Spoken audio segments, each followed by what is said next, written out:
Bismillahirrahmanirrahim. Assalamualaikum warahmatullahi wabarakatuh. Ni projek Madani tempat banjir.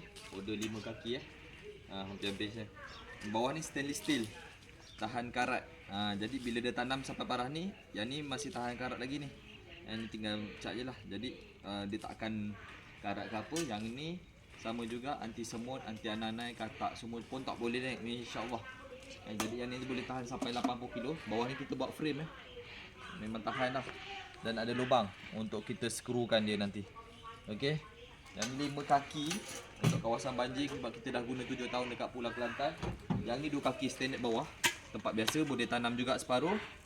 Dan yang ini jenis berkaki. Yang sama semuanya ada takungan minyak. Anti semut, anti ananai, katak semua tak boleh naik. Yang sama. Ni pun boleh sampai 80 kilo. InsyaAllah yang nak order boleh hubungi kami 011 105 10388 atau boleh tengok Madu Keluluk Johor, Facebook, TikTok dan YouTube. Terima kasih. Assalamualaikum warahmatullahi wabarakatuh.